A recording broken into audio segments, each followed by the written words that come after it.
इशिका, कृत्य और ऋषु जैसे ही घर पहुंचते हैं, ऋषु कहता है, मम्मा, डैडी। ऋषु अपना होमवर्क करने रूम में जा रहा है। उसके जाने के बाद इशिका आदित्य से कहती है, मुझे ऋषु अभी थोड़ा उदास सा लग रहा है। वो इस पूरे मन से पप्पी को खरीदना चाहता था, इसलिए आदित्य ने बिना किसी भाव के जवाब दिया। उसकी बात सुन इशिका थोड़ा एक्साइटेड होकर बोली, लेकिन उसे कितनी खुशी न जब हम उसे स्निफी को गिफ्ट करेंगे। हाँ, लेकिन अगर तुम उसी वक्त मोहित से उसे लेने की बात करती तो शायद ऋषु को थोड़ी ज्यादा खुशी होती। आदित्य ने फिर उसी फ्लैट टोन में जवाब दिया, और इस बार इशिका भी उसकी टोन में कुछ गलत महसूस करती है। पता नहीं क्यों, लेकिन उसे आदित्य की इस टोन में उसकी अलूफनेस महसूस सी हो रही थी। तभी इशिका को ये भी रियलाइज हुआ को आदित्य ने सेम टोन में ही उसे इससे पहले भी रिप्लाई किया था।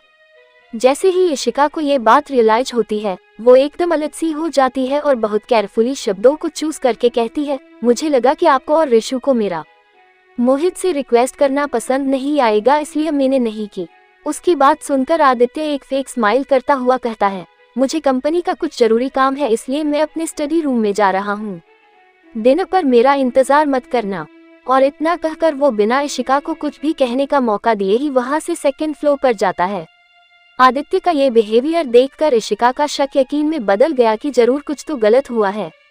लेकिन क्या कहीं आदित्य ने उसे और अमित को एक साथ देखकर कुछ गलत तो नहीं समझ लिया था? लेकिन अगर ऐसा होता तो आदित्य थोड़े ना अमित को बिना कुछ कहे छोड़ देता, और उसने उससे भी तो कुछ नहीं कहा था। लेकिन तो फिर ऐसा क्या हुआ कि आदित्य उससे रूखेपन से बातें कर रहा था? उसकी बातों में उसे हमेशा वाली जेंटलनेस क्यों महसूस नहीं हो रही थी? इशिका ने सोचा कि वो आदित्य का डिनर के लिए वेट करेगी और जब वो डिनर करने आएगा तो उससे बात कर लेगी। ऐसा मन में सोचकर इशिका भी अपने रूम में चली गई। वो इस टाइम ऋषु को भी उसके होमवर्क करने में डिस्टर्ब नहीं करना चाहती थी, इसलिए वो उसके रूम में नहीं गई। अपने रूम में जाकर इशिका को कुछ याद आता है और वो अपने फोन से एक वीडियो तनिषा को सेंड करती है और उसके बाद तनिषा को फोन करती है। जब तनिषा उसका फोन आंसर करती है तो इशिका उससे कहती है, मैंने तुम्हें रूपाली के इस मूवी के आइटम सॉन्ग की रिहर्सल की वीडियो सेंड करी है। मैं चाहती हूँ कि तुम इसे देखकर अच्छे से इसके सारे स्टेप्स प्रैक्टिस कर लो ताकि तुम प्रोड्यूसर को एक बार में ही अपने डांस से इम्प्रेस कर सको। ओके। उसकी बात सुन तनिषा कहती है, वो तो ठीक है, लेकिन इशिका, ये इतना आसान भी नहीं है। भले ही मैं अपने डांस से प्रोड्यूसर को इम्प्रेस भी कर दूं, लेकिन जैसा कि तुम ऑलरेडी मुझे बता चुकी हो कि रूपाली ने अपनी बॉडी उसे करके ये आइटम सॉन्ग पाया था, तो तुम्हें ऐसा नहीं लगता कि प्रोड्यूसर शायद मुझसे भी कुछ ऐसी ही घटिया एक्सपेक्टेशन रखेगा? उसकी बात सुन इशिका ने कहा, नहीं, उसकी फिक्र तुम मत करो। वो तुमसे ऐसी कोई घटिया डिमांड नहीं करेगा, क्योंकि यहाँ जरूरत उसकी होगी ना कि तुम्हारी। तुम्हें वो खुद अप्रोच करेगा, इसलिए तुमसे ऐसी कोई घटिया डिमांड करने की वो सपने में भी नहीं सोचेगा। इशिका, तुम्हें सच में कॉन्फिडेंस है कि वो खुद मुझे अप्रोच करेगा? I mean, मैं रूपाली की दुश्मन हूँ, तो वो क्यों मेरे लिए रूपाली को नाराज करेगा? तनिषा ने इशिका से पूछा। इशिका एक सार्कास्टिक स्माइल करते हुए बोली, वो रूपाली को नाराज करेगा या नहीं, इसके बारे में तो मैं कुछ नहीं कह सकती, लेकिन वो तुम्हें इस सॉन्ग के लिए कास्ट करेगा, ये बात मैं दावे से कह सकती हूँ। इशिका की बात में एक अलग ही कॉन्फिडेंस था, जिसे महसूस कर तनिषा बेफिक्र हो गई और फिर उसने इशिका को बाय बोलकर कॉल डिस्कनेक्ट कर दी। उसके बाद इशिका टाइम पास के लिए थोड़ी देर इंस्टाग्राम चलाती है और ऐसे ही थोड़ी देर बाद इशिका की आंख लग जाती है। रात के 9:30 बजे आदित्य अपने काम फिनिश करके अपने स्टडी रूम से बाहर आता है और नीचे जाने से पहले से वो इशिका के रूम का गेट ओपन देखता है तो उसका मन होता है कि एक बार इशिका से बात करे, क्योंकि बिना इशिका से बात किए उसका मन नहीं मान रहा था। वो जैसे ही इशिका के रूम का डोर नॉक करता है तो गेट अपने आप ही खुल जाता है, क्योंकि इशिका ने गेट लॉक नहीं किया था। आदित्य जब रूम में एंटर करता है तो उसे इशिका बेड के सिरहाने अपना सर टिकाए हुए ही बैठकर सोती हुई दिखी, जिसे देख आदित्य जल्दी से उसके बेड के पर जाता है और फिर इशिका को सही से बेड पर लिटा देता है। ये काम वो बहुत ही संभाल कर और प्यार से करता है। फिर वो 2 मिनट वही इसके बेड पर बैठकर उसे सोते हुए देखता है। आज उसे इस तरह यूं सोते देख आदित्य को वही दिन याद आ जाते हैं जब वो इशिका को यूं ही उसके सोने के बाद ही चैन से देख पाता था। उन पुराने दिनों को याद करके आदित्य के दिल में एक टी सी उठती है और उसकी आंखें नम सी हो जाती है। आज उसे न जाने क्यों, लेकिन ऐसा लग रहा था कि सब कुछ फिर से पहले जैसा ही हो गया है। माना कि उसने इशिका को इग्नोर किया था, लेकिन क्या इशिका को उसे एक बार भी इसकी वजह नहीं पूछनी चाहिए थी? ये सोचकर आदित्य अपने मन में खुद पर ही हंसते हुए आगे सोचता है कि इशिका के लिए उसको यूं इग्नोर करना मायने ही नहीं रखता था, या शायद उसने तो अभी तक इस बात को नोटिस तक ही नहीं किया होगा कि वो उसे इग्नोर कर रहा था। ये सोचकर आदित्य को अपने पिछले कुछ हफ्ते एक ब्यूटीफुल ड्रीम की तरह लगते हैं जो कि अब टूट गया था। अब सिवाय उस ब्यूटीफुल ड्रीम की ब्यूटीफुल मेमोरीज के उसके पास और कुछ नहीं बचा था। आदित्य का दिल इस वक्त काफी दर्द में था। उसकी आंखें भर आई थी, लेकिन वो खुद को कमजोर नहीं दिखाना चाहता था, इसलिए उसने अपने आंसू को बहने से रोक लिया और तुरंत उठकर इशिका से रूम से चले गया। उसकी बात सुन तनिषा कहती है, वो तो ठीक है, लेकिन इशिका, ये इतना आसान भी नहीं है। भले ही मैं अपने डांस से प्रोड्यूसर को इम्प्रेस भी कर दूं, लेकिन जैसा कि तुम ऑलरेडी मुझे बता चुकी हो कि रूपाली ने अपनी बॉडी उसे करके ये आइटम सौंप पाया था, तो तुम्हें ऐसा नहीं लगता कि प्रोड्यूसर शायद मुझसे भी कुछ ऐसी ही घटिया एक्सपेक्टेशन रखेगा? उसकी बात सुन इशिका ने कहा, नहीं, उसकी फिक्र तुम मत करो। वो तुमसे ऐसी कोई घटिया डिमांड नहीं करेगा, क्योंकि यहाँ जरूरत उसकी होगी ना कि तुम्हारी। तुम्हें वो खुद अप्रोच करेगा, इसलिए तुमसे ऐसी कोई घटिया डिमांड करने की वो सपने में भी नहीं सोचेगा। इशिका, तुम्हें सच में कॉन्फिडेंस है कि वो खुद मुझे अप्रोच करेगा? I mean, मैं रूपाली की दुश्मन हूँ, तो वो क्यों मेरे लिए रूपाली को नाराज करेगा? तनिषा ने इशिका से पूछा। इशिका एक सार्कास्टिक स्माइल करते हुए बोली, वो रूपाली को नाराज करेगा या नहीं, इसके बारे में तो मैं कुछ नहीं कह सकती, लेकिन वो तुम्हें इस सॉन्ग के लिए कास्ट करेगा, ये बात मैं दावे से कह सकती हूँ। इशिका की बात में एक अलग ही कॉन्फिडेंस था, जिसे महसूस कर तनिषा बेफिक्र हो गई और फिर उसने इशिका को बाय बोलकर कॉल डिस्कनेक्ट कर दी। उसके बाद इशिका टाइम पास के लिए थोड़ी देर इंस्टाग्राम चलाती है और ऐसे ही थोड़ी देर बाद इशिका की आंख लग जाती है। रात के 9:30 बजे आदित्य अपने काम फिनिश करके अपने स्टडी रूम से बाहर आता है और नीचे जाने से पहले से वो इशिका के रूम का गेट ओपन देखता है, तो उसका मन होता है कि एक बार इशिका से बात करे, क्योंकि बिना इशिका से बात किए उसका मन नहीं मान रहा था। वो जैसे ही इशिका के रूम का डोर नॉक करता है तो गेट अपने आप ही खुल जाता है, क्योंकि इशिका ने गेट लॉक नहीं किया था। आदित्य जब रूम में एंटर करता है तो उसे इशिका बेड के सिरहाने अपना सर टिकाए हुए ही बैठकर सोती हुई दिखी, जिसे देख आदित्य जल्दी से उसके बेड के पर जाता है और फिर इशिका को सही से बेड पर लिटा देता है। ये काम वो बहुत ही संभाल कर और प्यार से करता है। फिर वो 2 मिनट वही इसके बेड पर बैठकर उसे सोते हुए देखता है। आज उसे इस तरह यूं सोते देख आदित्य को वही दिन याद आ जाते हैं जब वो इशिका को यूं ही उसके सोने के बाद ही चैन से देख पाता था। उन पुराने दिनों को याद करके आदित्य के दिल में एक टी सी उठती है और उसकी आंखें नम सी हो जाती है। आज उसे न जाने क्यों, लेकिन ऐसा लग रहा था कि सब कुछ फिर से पहले जैसा ही हो गया है। माना कि उसने इशिका को इग्नोर किया था, लेकिन क्या इशिका को उसे एक बार भी इसकी वजह नहीं पूछनी चाहिए थी? ये सोचकर आदित्य अपने मन में खुद पर ही हंसते हुए आगे सोचता है कि इशिका के लिए उसको यूं इग्नोर करना मायने ही नहीं रखता था, या शायद उसने तो अभी तक इस बात को नोटिस तक ही नहीं किया होगा कि वो उसे इग्नोर कर रहा था।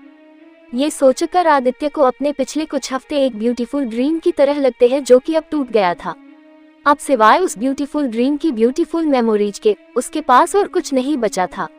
आदित्य का दिल इस वक्त काफी दर्द में था। उसकी आंखें भर आई थी, लेकिन वो खुद को कमजोर नहीं दिखाना चाहता था, इसलिए उसने अपने आंसू को बहने से रोक लिया और तुरंत उठकर इशिका से रूम से चले गया। इसलिए मोहित ने अपने फ्रेंड्स को कुछ इशारा किया और वो उसके इशारे को समझते हुए उसके साथ भागते हुए ऋषु के पास पहुंचे और उसके चारों ओर एक सर्किल की शेप में खड़े हो गए, जिसे देख ऋषु हैरान हो जाता है, लेकिन वो डरता नहीं है क्योंकि ये उनका स्कूल था और यहाँ काफी सिक्योरिटी थी। ऋषु ने हैरानी से मोहित से पूछा, तुमने मुझे क्यों रोका है? उसका सवाल सुन मोहित कहता मुस्कुराकर कहता है, क्योंकि मेरे पास तुम्हारे लिए कुछ है। कल तुम स्नूफी को नहीं खरीद पाया और इसलिए तुम बहुत उदास हो ना, इसलिए मैं तुम्हारे लिए कुछ लाया हूँ। इतना कहकर वो अपनी पॉकेट से एक व्हाइट ब्लैंक फोल्डेड पाकर निकलकर ऋषु को देते हुए कहता है, लो इसको अपने पास रखो। जब कभी तुम्हें एक पप्पी की कमी कभी भी महसूस होए ना तो तुम इसे देख लेना। ऋषु को कुछ गड़बड़ लगती है क्योंकि मोहित तो यू को कभी भी कुछ नहीं देता था, वो तो बस उसे उसका सब कुछ छीनता ही था, इसलिए वो उसे न लेने में ही भलाई समझता है। मोहित जब ये बात नोटिस करता हुई कि ऋषु उसे नहीं ले रहा था तो वो उससे कहता है, अरे ये एक ड्राइंग है जो कि इशिका आंटी ने ही बनाई हुई, इसलिए मैं इसे तुम्हें दे रहा हूँ क्योंकि उन्होंने इस ड्राइंग को बनाए वक्त कहा था कि ये तुम हो। रिशु उसकी बात सुनकर बहुत ही हैरान हो जाता है कि उसको मम्मा ने उसकी ड्राइंग मोहित के लिए क्यों बनाई थी, लेकिन वो ये सोचकर बहुत खुश हो जाता है कि उसकी मम्मा ने उसकी एक ड्राइंग बनाई थी। इसलिए वो जल्दी से मोहित से वो पेपर लेकर उसे अनफोल्ड करके देखता है। लेकिन जैसे ही वो इस ड्राइंग को देखता है तो इसके होश उड़ जाते हैं और उसका दिल टूट जाता है। उसे तो यकीन ही नहीं होता कि उसको मम्मा ने उसकी ऐसी ड्राइंग बनाई थी। ये वो नहीं था, लेकिन उसको मम्मा उसे ऐसा मानती थी। ये सोचकर रिशु की आंखें भर आए, लेकिन रिशु कभी भी आसानी से अपने आंसू नहीं गिरता था, इसलिए उसने अपने आंसू बहने नहीं दिए। उसके ऐसे रिएक्शन को देखकर मोहित को बहुत खुशी होती है और वो रिशु से कहता है, अरे रिशु, तुम अकेले ही देखते रहोगे या अपने फ्रेंड्स को भी दिखाओगे?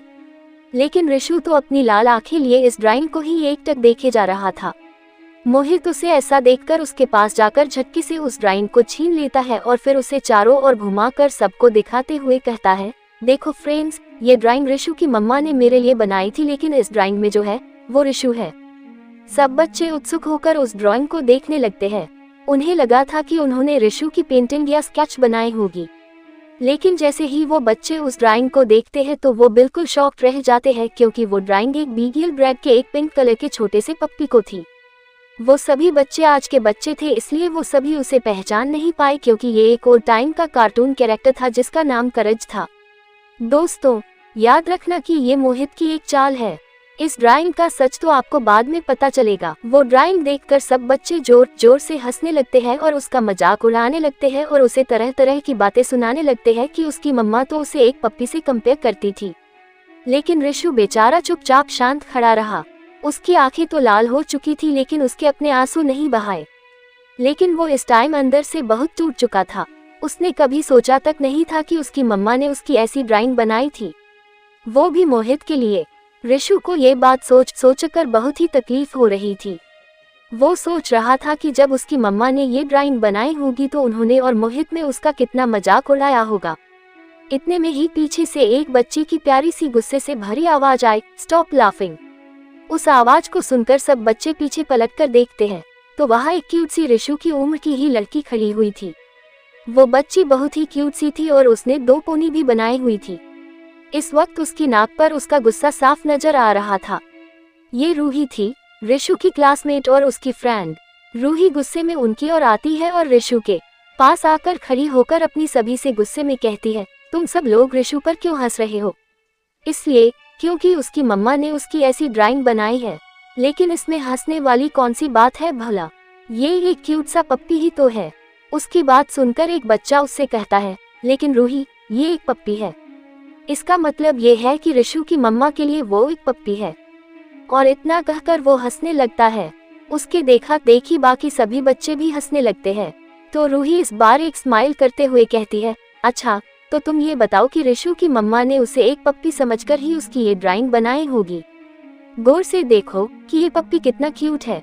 ऐसा भी तो हो सकता है कि रिशु की क्यूटनेस की वजह से ही उसकी मम्मा ने उसकी ऐसी ड्राइंग बनाई होगी। रूही की बात सुनकर सब बच्चे चुप हो जाते हैं। फिर वो आगे उस लड़के से कहती है जिसने अभी रिशु को पप्पी कहा था, और तुम सोनू, तुम रिशु का ये कहकर मजाक उड़ा रहे हो कि उसकी मम्मा के लिए वो एक पप्पी है, जबकि तुम्हारी मम्मा तो खुद अपने पेट पप्पी को तुमसे ज्यादा प्यार करती है। क्या तुम चाहते हो कि मैं सभी को बता दूं कि कैसे कल दोपहर तुम्हारी मम्मा ने तुम्हें उनके पप्पी को परेशान करने की वजह से पनिश किया था, वो भी उसकी पॉटी उठवाकर? रूही की बात सुनकर सोनू जहाँ गया तो वही बाकी के सभी बच्चे अब सोनू का मजाक उड़ाने लगे। सोनू बेचारे की बोलती बंद और सर शर्म से झुक जाता है। रूही को ये सब इसलिए पता था क्योंकि वो और सोनू नेबर्स थे। फिर वहाँ एक और बच्चा चैतन्य आता है। ये रिशु का बेस्ट फ्रेंड था और रिशु के नेबर में ही रहता था। चैतन्य भी रिशु के पास आता है और कहता है, मेरी मम्मा भी मुझसे ज्यादा मेरे डॉग से प्यार करती है और उसका मुझसे भी ज्यादा ख्याल रखती है। कभी कभी तो मेरा मन करता है कि मैं ही ब्रूनो चैतन्य के डॉग का नाम होता। उसकी बात सुनकर सभी बच्चे बहुत ही हैरान हो जाते हैं और फिर सभी धीरे धीरे अपने पेट्स के प्रति अपनी मॉम्स के प्यार के बारे में चर्चा करने लगते हैं। मजे की बात तो ये थी कि सभी बच्चे ये दिखाने की कोशिश में लगे थे कि उनकी मम्मा उनसे ज्यादा उनके पेट्स की केयर करती थी। बेचारे अपने दुख का व्याख्यान कर रहे थे, लेकिन अभी इस बात से अनजान थे कि सभी अपनी माँ की जिगर के टुकड़े थे। वो तो बस उनकी शरारतें ही उनकी मॉम्स को मजबूर कर देती थी उन पर गुस्सा करने के लिए, और जब वो अपने पेट्स का ध्यान नहीं रखते थे या उन्हें परेशान करते थे तब वो अपनी मॉम से अच्छी खासी पनिशमेंट पाते थे।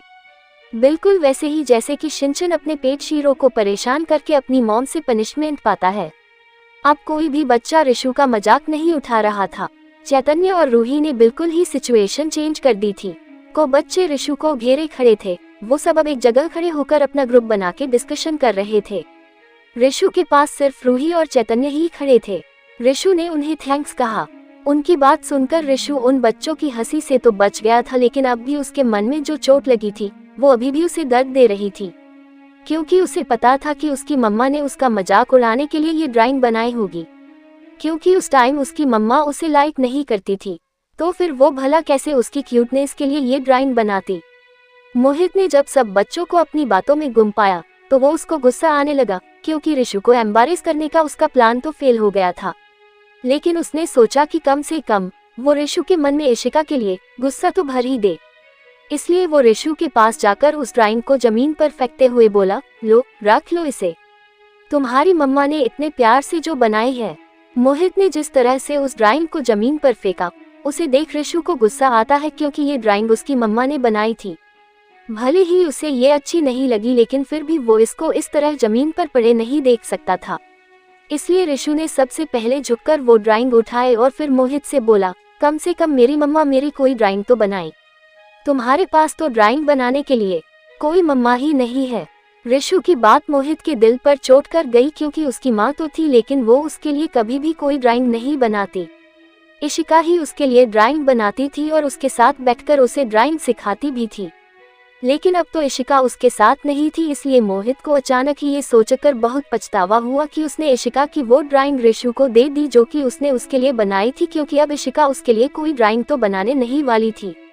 ये सोचकर मोहित का अचानक से ही मन किया कि उस ड्राइंग को वापस ले ले, लेकिन अब भला वो किस मुंह से उसे वापस लेता।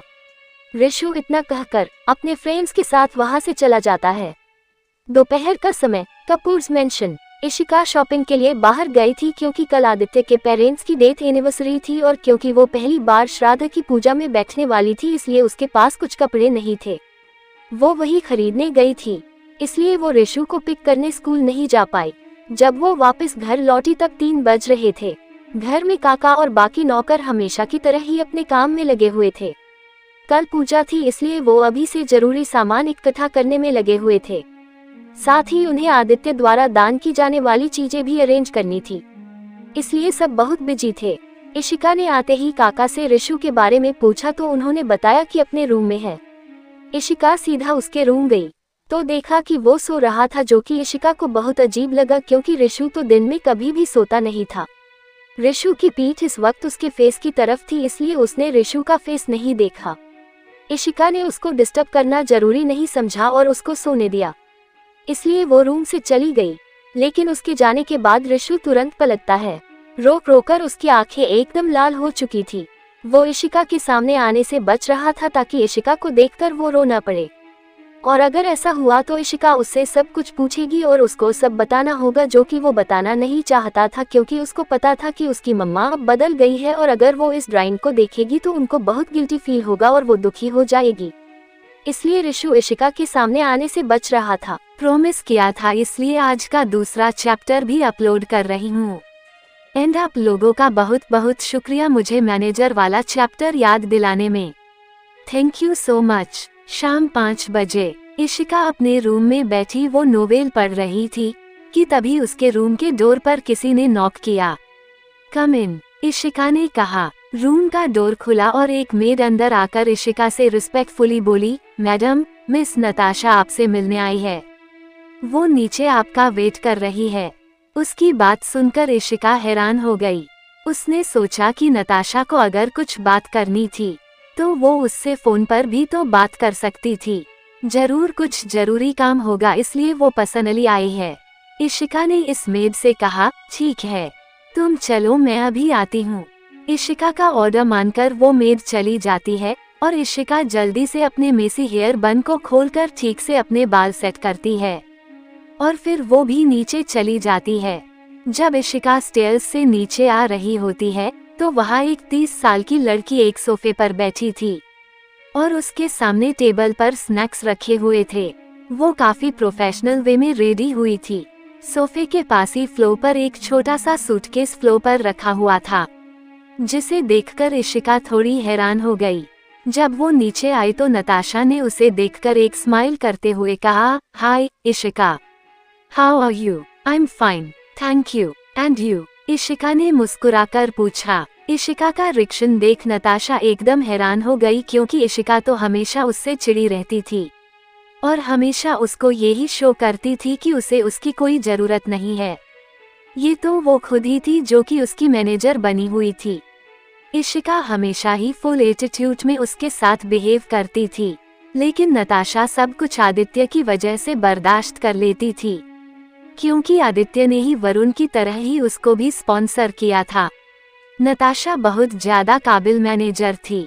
इंडस्ट्री के बड़े से बड़े एक्टर्स उसको मनचाही फीस देकर हायर करना चाहते थे, लेकिन उसने किसी का ऑफर नहीं एक्सेप्ट किया और इशिका की ही एक्सक्लूसिव मैनेजर बनकर रह गई, क्योंकि आदित्य ने उससे रिक्वेस्ट की थी। हाँ, वो बात अलग है कि आदित्य ने उसको बाकियों से ज्यादा सैलरी ही ऑफर की थी, लेकिन फिर भी पैसा ही सब कुछ नहीं होता। एक इंसान पैसे के साथ इज्जत भी चाहता है, जो कि इशिका ने नताशा को कभी नहीं दी। लेकिन बेचारी फिर भी आदित्य के लिए इशिका को झेल रही थी।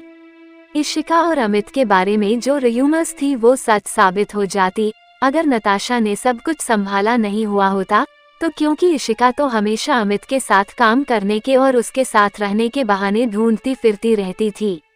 लेकिन नताशा कैसे न कैसे करके इशिका को वो प्रोजेक्ट लेने ही नहीं देती थी जिनमें अमित काम कर रहा होता था।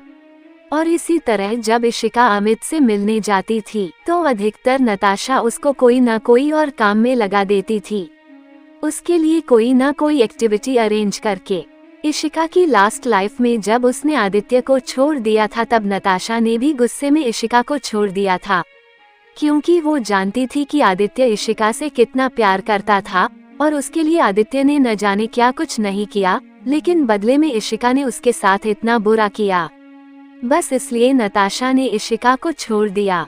उस टाइम टू इशिका ने फुल स्वैग में नताशा से कहा था कि वो उसके बिना भी इंडस्ट्री में अच्छे से टिक पाएगी और बल्कि और भी ज्यादा तरक्की ही करेगी, क्योंकि इशिका को उस टाइम रूपाली के रिकमेंड किए हुए मैनेजर पे बहुत यकीन था। लेकिन उस मैनेजर ने इशिका का करियर एकदम डुबा दिया। आए दिन इशिका एक नए स्कैंडल में फंसती थी, लोग उससे नफरत करने लगे थे और उसके सारे फैंस एक एक करके कम होते गए। बाद में इशिका को काम मिलना भी बंद हो गया और इशिका इंडस्ट्री से कब गायब हो गई किसी को पता भी नहीं चला।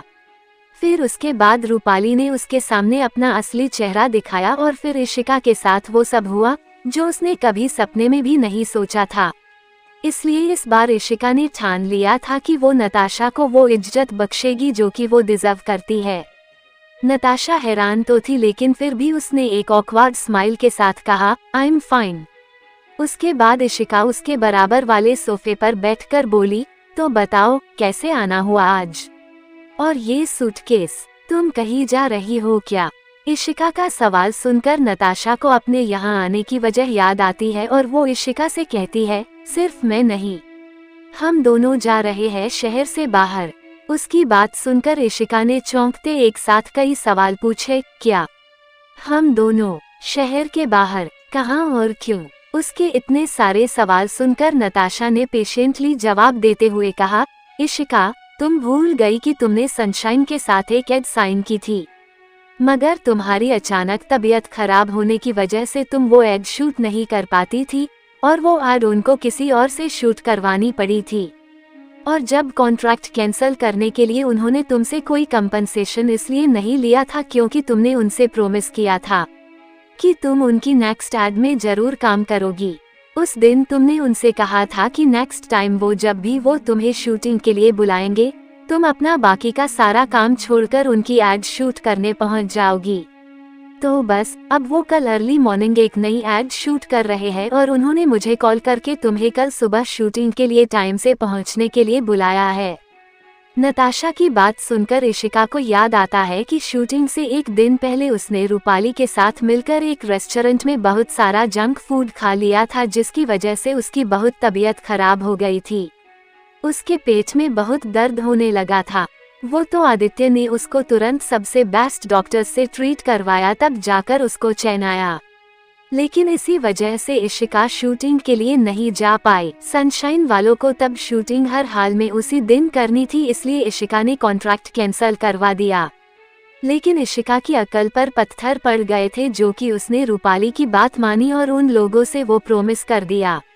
रूपाली ने उससे कहा था कि अगर वो ऐसे उनसे प्रॉमिस करेगी तो वो लोग उससे गुस्सा नहीं होंगे, बल्कि वो सोचेंगे कि वो उनके साथ काम करने के लिए काफी डेडिकेटेड है, और अपनी सिंसियरिटी शो करने के लिए रूपाली ने उसको वो प्रॉमिस करने की एडवाइस भी से थी, जबकि नताशा ने उसको ऐसा कोई भी प्रॉमिस करने से मना किया था।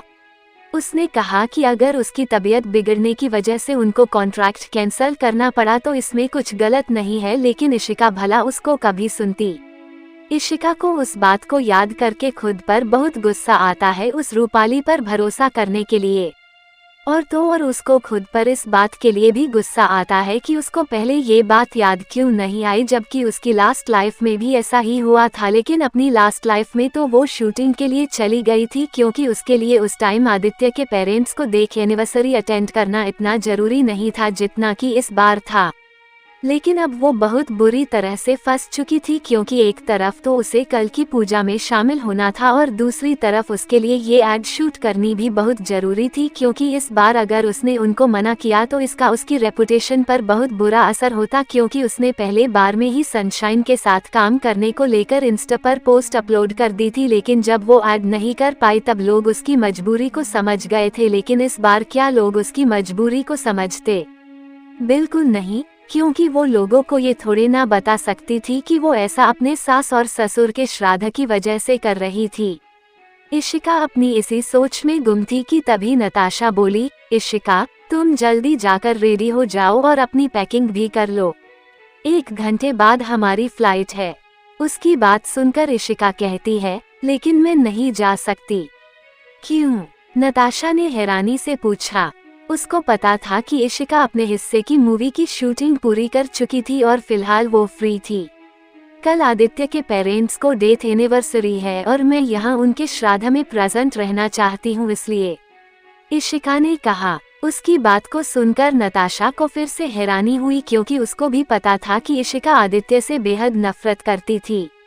ऐसे में वो उसके पेरेंट्स के श्राद्ध में कैसे प्रेजेंट हो सकती थी, जबकि आज से पहले तो उसने ऐसा कभी नहीं किया था। आज नताशा को इशिका बहुत बदली हुई सी लग रही थी, लेकिन उसने उससे इस बारे में कुछ भी पूछना सही नहीं समझा और उसे बोली, लेकिन इशिका अगर इस बार तुम अपने वादे से मुकर गई तो तुमको ये काफी महंगा पड़ सकता है। तुम्हारे मुकरने से सनशाइन के फैंस तुमसे नाराज हो जाएंगे और तुम्हारे खिलाफ ऑनलाइन अपना गुस्सा निकलेंगे, जिसकी वजह से तुम्हारे हेटर्स भी अपनी भड़ास निकाल लेंगे। ये सिलसिला यही नहीं थमेगा, इसका असर तुम्हारी इस मूवी पर भी पड़ेगा। तुम्हारी इस मूवी के रिलीज से पहले ही उसके बॉयकॉट के हैशटैग्स सोशल मीडिया पर वायरल होने लगेंगे और इससे तुम्हारी पॉपुलैरिटी दिन पर दिन घटते रहेगी और उसके आगे तो तुम खुद ही समझदार हो। नताशा की बात सुनकर इशिका कुछ कहती कि उससे पहले ही उनके पीछे से एक आवाज आई, इशिका ये एड शूट जरूर करेगी। इशिका और नताशा दोनों ही इस आवाज को अच्छे से पहचानते थे, क्योंकि ये आवाज आदित्य की थी। इशिका और नताशा उसकी आवाज सुनकर पीछे मुंह कर देखते हैं तो वहाँ आदित्य खड़ा था। उसे देखकर वो दोनों भी खड़ी हो जाती है। आदित्य आज जल्दी वापस आ गया था, क्योंकि उसको कल की तैयारियों का जायजा लेना था। आदित्य की बात सुनकर इशिका ने कहा, लेकिन आदित्य आप तो जानते हैं कि मैं कल पूजा में शामिल होने वाली हूँ। इशिका को आदित्य से यूं नॉर्मली बात करते देख नताशा शॉक्ड हो गई।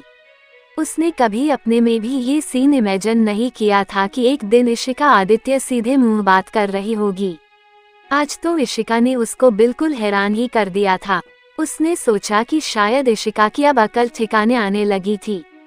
उसका मन कर रहा था कि इशिका से उसके इस चेंज का रीजन पूछ ले, लेकिन वो पूछ नहीं सकती थी, क्योंकि क्या पता कि इशिक कब उस पर भड़क जाए। इसलिए वो चुप ही रही।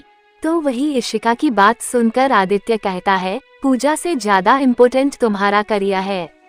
और वैसे भी मैं ये पूजा मॉम डैड की आत्मा की शांति के लिए करवा रहा हूँ, लेकिन अगर उनकी इस पूजा में शामिल होने की वजह से तुम्हारे करियर के साथ कुछ गलत हुआ तो उनको शांति नहीं मिलेगी, इसलिए तुम चली जाओ। आदित्य की बात सुनकर इशिका का दिल एक पल को बैठ सा गया। जब आदित्य ने कहा तुम चली जाओ, पता नहीं क्यों लेकिन उस वक्त इशिका को लगा जैसे कि आदित्य उसे शूटिंग पर जाने को नहीं बल्कि किसी और मतलब से जाने के लिए कह रहा है। लेकिन इशिका ने जल्द ही ये ख्याल अपने दिमाग से झटक दिया, क्योंकि आदित्य उसे कभी भी खुद से दूर नहीं कर सकता था। इसलिए वो समझ गई कि आदित्य ने ऐसा इसलिए कहा क्योंकि वो उसकी परवाह करता था। लेकिन इशिका का मन जाने का नहीं था। वो सच में कल की पूजा में शामिल होना चाहती थी, लेकिन आदित्य ने उसको जाने को बोल दिया था, तो अब वो कैसे रुकने की जिद करती, क्योंकि आदित्य ने साफ कह दिया था कि उसके न जाने से उसके पेरेंट्स को शांति नहीं नसीब होगी। अब अगर इशिका ने पूजा में शामिल होने की जिद की तो कहीं आदित्य या बाकी सबको ये ना लगे कि उसको आदित्य के पेरेंट्स से कोई मतलब ही नहीं है। बस इसलिए इशिका अपना मन मारकर जाने को तैयार हो गई।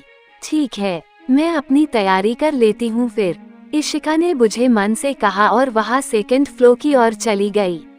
1 घंटे बाद इशिका रेडी होकर नीचे आ गई थी। जब वो नीचे आई तो उसकी नजर आदित्य पर पड़ी, जो कि अपने फोन में कुछ काम कर रहा था। उसने अपने फॉर्मल क्लोथ्स चेंज करके कंफर्टेबल क्लोथ्स पहन लिए थे। इशिका जब नीचे आती है तो नताशा उसको चलने के लिए कहती है, लेकिन इशिका का मन जाने का बिल्कुल भी नहीं था। वो आदित्य की तरफ इस आस से टकटकी लगाए देख रही थी कि आदित्य उसको जाने से रोक ले, लेकिन इस बात से अनजान आदित्य बस अपने काम में बिजी था। तभी ऊपर से ऋषु भी नीचे आता है, जिसे देख इशिका का चेहरा एकदम खिल जाता है, क्योंकि कल शाम के बाद से ही उसने ऋषु के बात नहीं की थी। ऋषु ने जब इशिका के हाथों में सूटकेस देखा तो वो समझ गया कि इशिका कहीं जा रही थी, और नताशा को देखकर वो ये भी समझ गया था कि इशिका जरूर अपने काम से बाहर जा रही होगी। उसने मन में सोचा कि अच्छा हो है कि इशिका चली जाए, ताकि उसके लौटने तक वो नॉर्मल हो जाए और अपना दुख भूल जाए। नहीं तो उसकी मम्मा से वो ज्यादा देर तक उस बात को छिपा नहीं पाएगा। इशिका ने तुरंत ऋषु को हग कर लिया, क्योंकि कल रात के बाद से ही उसने ऋषु से बात नहीं की थी, जिससे उसका मन बहुत बेचैन था। इसलिए उसने अपने मन को शांत करने के लिए ऋषु को हग कर लिया।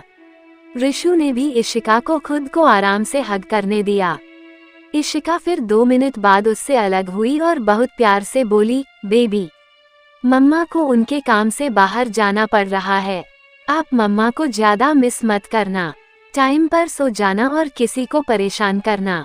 ओके ओके, ऋषु ने सिर्फ इतना ही कहा। ऋषु के ऐसा रूखा सा जवाब सुनकर इशिका और आदित्य को ही कुछ गड़बड़ सी महसूस हुई, क्योंकि ऋषु तो हमेशा इशिका से प्यार से ही बात करता था। लेकिन फिर उन दोनों ने ही सोचा कि शायद ऋषु अभी भी थोड़ा सा उदास होगा उस पप्पी वाली बात को लेकर। इशिका ने सोचा कि वो वापस लौटकर सबसे पहले उस पप्पी को ही लाएगी। दरअसल वो ऋषु को अभी स्निफी के बारे में इसलिए नहीं बता रही थी, क्योंकि अगर ऋषु को पता चला तो वो जिद करेगा उस पप्पी को घर लाने की, और ऐसे श्राद्ध के महल में घर में उन्हें लाना ठीक नहीं होता। इसलिए इशिका ने ऋषु को अभी तक पप्पी के बारे में कुछ नहीं बताया था।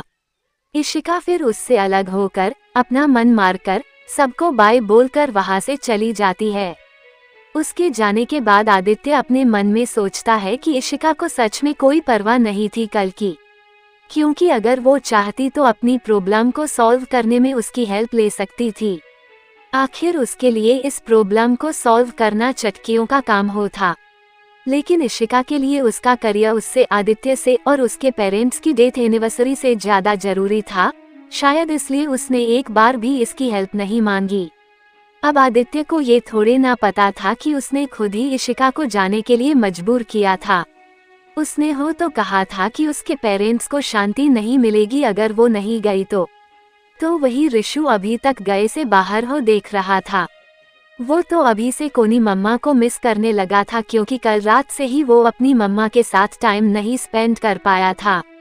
इशिका चली तो गई थी अपने साथ अपने परिवार को खुशियां लेके, लेकिन वो अपने साथ उनकी खुशियों को लेकर लौटने वाली थी, क्योंकि वो खुद भी अपने पति और बेटे से अलग नहीं रह पाती। दोस्ती, ये इनकी गलतफहमी और दूरी का आखिरी चैप्टर होने वाला है। कल से सब कुछ ठीक होने लगेगा, इसलिए बस कल तक का इंतजार कीजिए। आज के लिए इतना ही दोस्तों, मिलते हैं नेक्स्ट पार्ट में। राधे राधे दोस्तों।